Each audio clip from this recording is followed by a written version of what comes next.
You're watching Toronto Sports Rush on the Bet Rivers Network.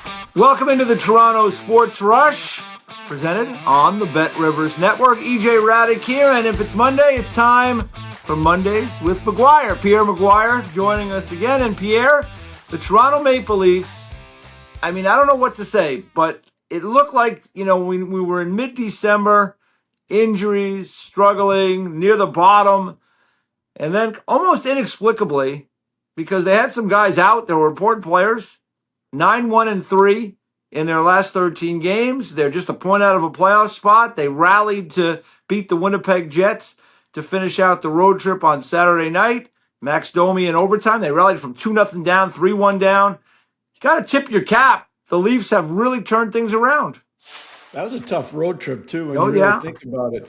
You go into Vegas, you go into Utah back-to-back, and the thing that really impressed me the most about the Leafs, they had a possibility to win 8 points. They won 5 of 8. Yeah. And I said that if they won 5 of 8, they're going in the right direction. Clearly they are. You talk about what's gotten into them. I think Austin Matthews has gotten into them. I think Max Domi has gotten into them. I think their depth down the middle has finally started to kick in. Scott Lawton's been great in the 4-hole. Yep. Nick Waugh's been great in the 3-hole. Johnny T is playing fantastic in the 2-hole. And Austin's gone to the level that most people expected Austin to. But we were talking before we came on the air, EJ, the unsung hero right now has got to be Oliver Ekman-Larsson on the back end. He's been fantastic for the Toronto Maple Leafs of late. Yeah, no question. Without Tanev being out of the lineup really for most of the year and likely going to have to be without him for much longer, they needed guys to step up. They needed to go out and find a guy like Stetcher, who's come in and been a really good add. They needed a guy like Jake McCabe to take his game to another level. And they needed an experienced guy like Oliver Ekman-Larsson to really take it to another place. And he was when you go back in his career, he was a high draft pick. He was a terrific player for the Phoenix, then Arizona Coyotes. Somewhere along the line there, he went to Vancouver and he got dinged up or just didn't happen for him there. He created his career in Florida with the Panthers, won a Stanley Cup, and he's been a good Leaf for the last couple of years, and he's been able to take it up even though he's into his mid-30s. Yeah, I agree with you. And the big part about it is a left shot that can play on the right side. And if you look at the Leafs, one of the things they need help on the right side of their defense. He's a guy that can comfortably do it. It's great having Brandon Carlo back on the right side. Gives you another right-hand shot that helps. The acquisition of Stetcher that you said, a right-hand shot that really helps you. So there's a lot of good stuff going on here right now. It's really exciting to watch for Toronto. The other part is, we talked about woe is me when Stolarz went down. Yeah. But think about what's gone on with Joe Woll coming back after not starting the season in Toronto, and think about Dennis Hildeby, who spent some time in the American Hockey League before he actually got an opportunity to play in the NHL, especially this year. Those two guys have been great. And you talked about that comeback in Winnipeg, EJ. You're so spot on. But how about the way Hildeby played? That thing was 2-0. Yeah. If he doesn't come up with some timely saves, it's 3, maybe 4. Yeah. And then there's no comeback. There's no cue to comeback. So I thought Hildeby, especially at key times in the game, was very good. And the Jets had been playing some good hockey. They've kind of turned things around recently, so that was not an easy performance coming out of that game against Vegas where, hey, listen, it's disappointing. They had that game. The shoe was on the other foot in that game. They had the lead by 2 a couple of different times, just couldn't finish it off. Losing overtime, it was a game that was so much focus on because it was Leafs against Marner. We'll see that again later this week, this time in Toronto. But really, you're right, Pierre. That was a tough road trip. That to win in Colorado was so important because you knew that next night in Utah was that was kind of almost put a line through it type game because that's just such a tough turnaround. Utah's waiting to play. This road trip was, maybe this is something with this stretch, but that road trip, maybe that tells these guys, hey, we're there to kind of deal with anybody right now. Our team, like you said, depth through the middle, good goaltending. We can hang in there with anybody.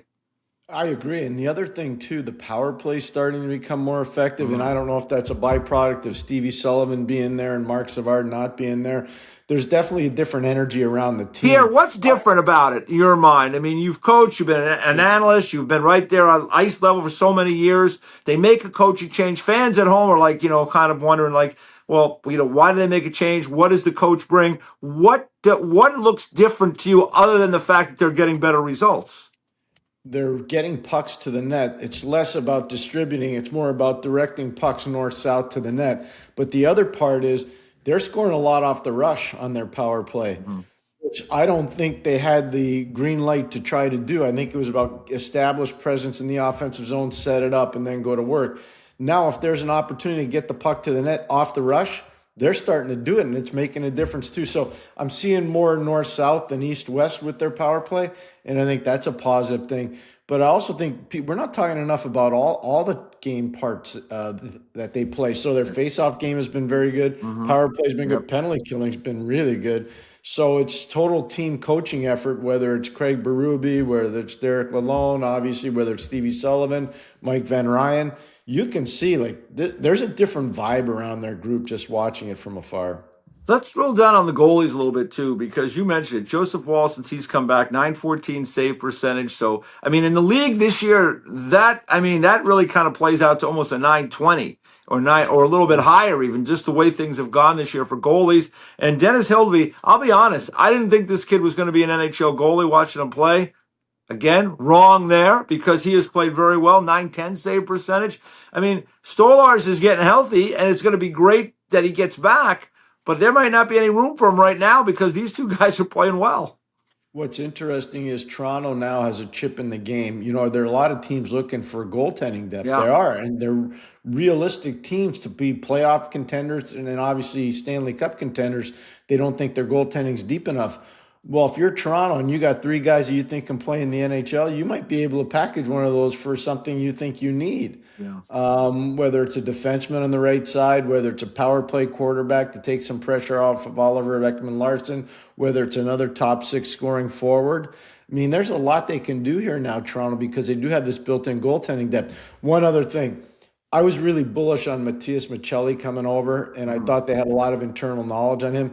He clearly struggled at the start of the year. There's no question. He was not matching up to expectation. He's been very good. This last little while, he's been a tremendous player. You can see the skill level and the composure with the puck, and I think that's helped Toronto as well. Yeah, I would agree with that. He has definitely been more of a factor in the games, and it's really important. Let me ask you about Nylander, because, he went out in that Vegas game, did not play the other night against Utah. He's been in and out of the lineup now over the last several weeks with injury, and, yet they're still playing really well, as I mentioned at the top, 9-1-3, and he's missed a bunch of those games. Any update on Nylander? And, I thought the other night in overtime against Vegas, they really did miss him there. Oh, yeah. Well, he only played 2 minutes and something seconds. He had a goal and assist, but they missed him. There's no question. They missed him the next night in Utah, too. But, I don't know about what Willie's injury status is. They say he, re-injured what was bothering him before, so it's a lower body injury, which I think most people knew. We just don't know which part of the lower body. Yeah. It's like your friend Lou Lamoriello used to say all the time, he's not playing. He's got total body soreness. So I don't know what his actual injury is, but I would say this. When you think about the progress that Max Domi's made this year after being a healthy scratch a couple times, you look at Matthew Knies, who had a very pedestrian start to the year. Now he's playing on the right side more times than not with Tavares. He looks much more comfortable. And then you see Bobby McMahon, who can play as a fourth-line left winger or can play as a first-line left winger, making a difference. He did in Winnipeg the other night. So they're guys that have been kind of upgrading their game, and I think that's a reflection on the coaching staff and the players and how accountable they want to be to one another. Yeah, Bobby McMahon, 15 goals this season. I mean, you play that over the rest of the year. I mean, that's close to, on average, close to 30, somewhere between 25 and 30. I mean, those are the kind of things that have to happen for a franchise to get better, is guys that kind of you don't expect to be players and important players on your team. Bobby McMahon's a great story. He's a kid from Wainwright, Alberta. He ends up going to Colgate University, plays for the legendary coach there, Donnie Vaughn, has a real good run there as a college player, but never gets drafted, signs with Toronto, but doesn't sign to play in the American League, signs to go play in Newfoundland in the East Coast Hockey League. Wow. I watched him a ton in the East Coast League. I watched him a ton in the American League, and you could see size was there, skating ability was there, and clearly underrated offensive potential. And to Toronto's credit, especially their free agents or college scouts at the time when they signed him, I don't think they were expecting NHL. I thought they were thinking high-end AHL. But he's made a name for himself, and he's made room for himself because he competes every night. It's a great story. And EJ, we haven't talked about this yet. I think the next great potential growth market for NHL teams, if they really want to compete with expansion coming, is going to be the college free agent market. Yeah. And if you're not actively aware of the college free agent market, you're not going to have as much depth in your organization as the teams that are paying attention to the college free agent market. Hey, listen, these are any players. I mean, there's so many guys, Pierre, that are late bloomers in life. That's just the nature of things, and we see that all the time. And there's been a lot of players that have come in and they fill roles. I mean, you may not find star players, at that later date. Sometimes you do, but more often than not, you're going to find guys that can come in and compete and play and help your team at that level. And Bobby McMahon is a great example. And again, to point 25 to 30 goals for a guy, like you're saying, not drafted, and they sign him and he play in the ECHL. I mean, that's just a great job by the scouting and development team there with the Toronto Maple Leafs. And you have to have that, as you know, Pierre, to be successful, because you said it. There's 32 teams, expansion maybe around the corner. It's hard to get players. They're competing with all these other teams for the players. Not easy. No, it's not. That's what I like about Toronto. They've gone out and been really proactive in that marketplace, the college free agent marketplace. Not all of them are going to pan out. Yeah. They've got a kid playing in the East Coast League right now, Ryan Kerwin, who started his career at Penn State, eventually goes to Arizona State, signs with Toronto as a free agent. He's already been named Player of the Week in the East Coast Hockey League in Cincinnati. That's just one example. He's a kid from Syracuse, New York. And I can go over countless examples like that, not just in Toronto, but all around hockey. All over the league. Teams are paying more and more attention to that marketplace, and Toronto was really at the front of this for a long time. They deserve credit on that. No question about it. Let's talk about the week ahead, because Monday night, it's a 5-game homestand now after the trip. Monday night, the Minnesota Wild come in. They're missing a bunch of players. I got to call their game on Saturday against the Buffalo Sabres, and they managed to find a way to win that game. The high-end guys there are so incredibly dangerous with Hughes and Kaprizov and Zuccarello, but they're missing Boldy, they're missing Eris Kanek, they're missing Johansson, they're missing Grodin on the back end. So it's an opportunity for the Leafs to take advantage. They start there on Monday. Wednesday, you got the Detroit Red Wings coming in, an important game in the division, which is so tight. Red Wings having a good season this year. Then, of course, Friday night, the night everybody's circled, Mitch Marner comes back to town.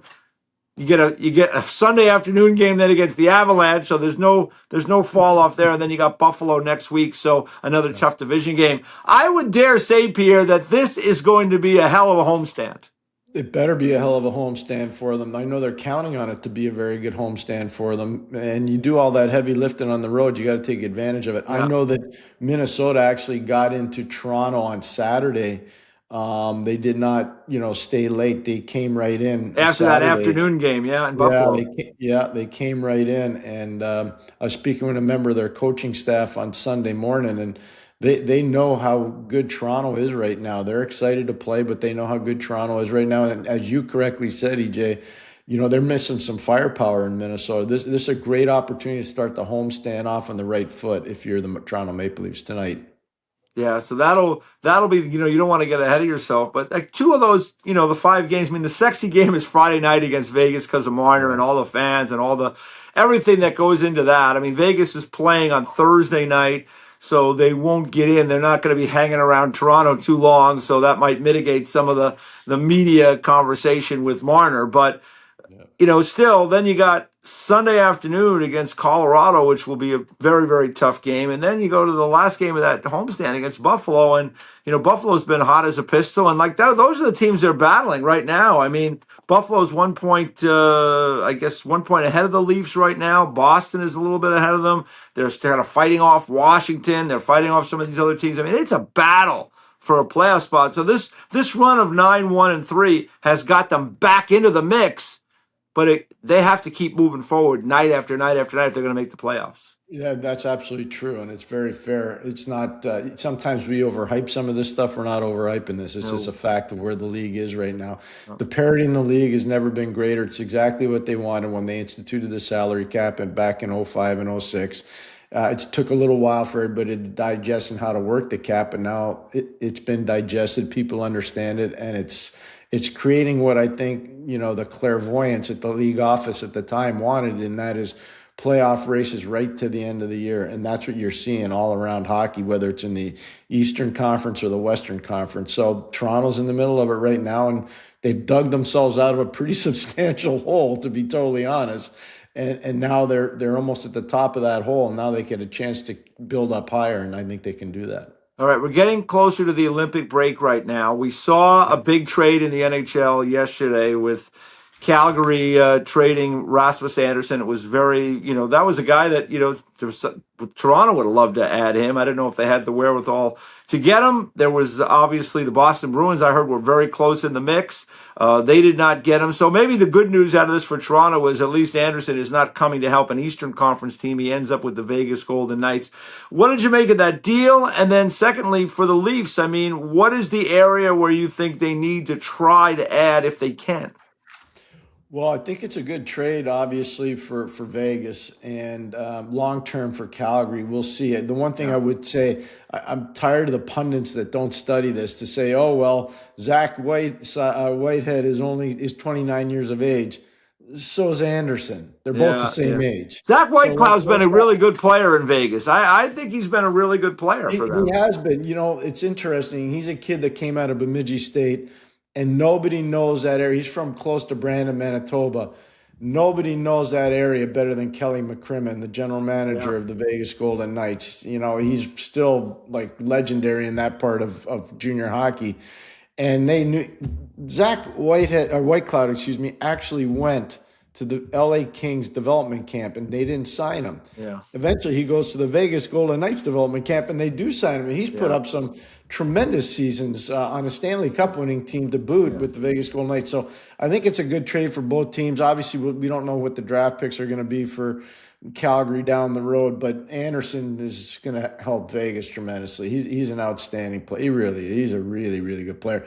The thing that would have been cool about him going to Toronto, he played his junior hockey with the Barrie Colts, and it would have been interesting to see him go down and play in Toronto, especially because he's on the right side. And if there's one spot they really need help, it's on the right side of their defense. So you think that's the area? With Tanev being out, there might be money there. We don't know what the situation is there in terms of the long term for Tanev, but maybe there's some room there to operate under the cap. Right side defense for you is the area? Yeah, I think, and I'd prioritize it right side of the defense, and then up front, a top six forward. They don't need any more role players. They have good role players. And let's remember, they're getting a lot of this done without Dakota Joshua, too, who, before he got hurt, was playing really well for them. At some point, he'll be back. I think that's important. So, yeah, I would prioritize it right side of the defense first, and then if you could get a top six forward, that'd be awesome. But I think this team is trending in the right direction. That's really positive for them.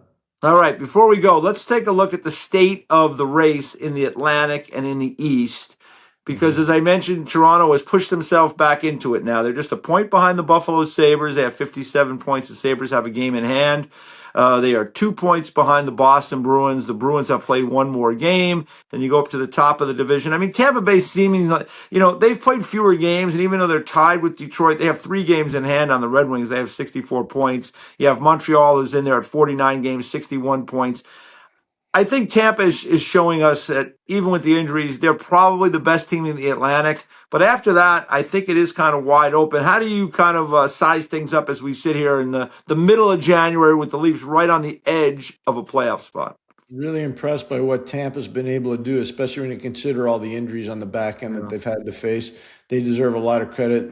Robbie Zettler, who coaches their defense, deserves a lot of credit too. Longtime NHL player, tremendous coach, and he deserves a lot of credit. He's really helped Johnny Cooper a lot. I think Tampa is the best team in the Atlantic, but I would say Detroit's surging. Montreal is surging.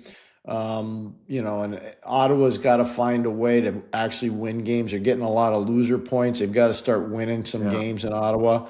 And Boston, it's unbelievable. They've won 6 games in a row, which I think most of the pundits had Boston far out of the playoffs. Yeah. And then you got Buffalo, who's been this resurgent team. I know you just worked their game the other day. Yeah. The biggest thing about Buffalo is they're starting to get an identity now. They're not a fun team to play against anymore. Yeah. But the other night, I don't know if you watched it, Ish, but you see Tage Thompson have a 5-point game. Yep. And against Montreal. Yep. Or no, sorry, against Montreal. You're right, against Montreal. And then you see on the other side of it, later on that night, Jack Eichel has a 4-point game, I think. Yeah. And you're going, okay, so that's center 1 for U.S. That's center 2 for 2. you. Oh, Austin Matthews might be the third center for center. the Americans. Checking center. Yeah. You know what I mean? It's unbelievable. Yeah, you get these high-end guys. That's going to be crazy when we get over to Italy to see how this all unfolds. And it's such a short period of time, too, because in that tournament, there's 3 pools. You play those 3 games to kind of set up seeding. And then if you win the gold medal, I mean, you're probably only playing 6 games. So there's all this hoopla, all this talk. And, to win the gold medal, you're likely playing 6. You might play 7 if you fall out of that top 4. I mean, there's teams that could probably do that. But it's going to be crazy to think, and it's just that short window, those great players all going for that special prize. That's going to be a crazy few weeks. Oh, it will be. It'll be great hockey, though. The last time it was in Italy was in Torino, and you had a Finland-Sweden gold medal game. Yep. Henrik Lundqvist delivered the goods for the Swedes that year. But the deciding goal started at the start of the third period. A broken stick on a faceoff leads to a Mats Sundin goal. Yeah. And the rest is history. It was unbelievable. I was calling the game with the great John Davidson and the legendary Mike Emmerich, and I'll never forget that. I was standing maybe 20 feet from the broken stick. I'm like, there's no way they're going to decide this game on a broken stick off a face-off to start a period, and that's exactly how it ended.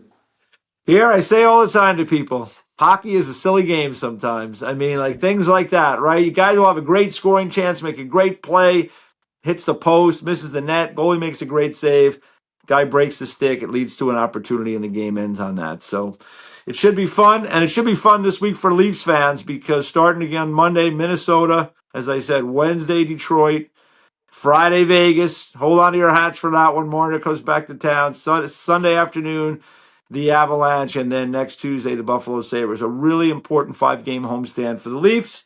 Pierre, thanks for the time today. We always appreciate it. Have a great day. Great visiting with you, EJ. Thanks a lot. Enjoy the games, everybody. All right, so Pierre McGuire here on Mondays with McGuire on the Toronto Sports Rush, presented by the Bet Rivers Network. Thanks for watching Toronto Sports Rush on the Bet Rivers Network.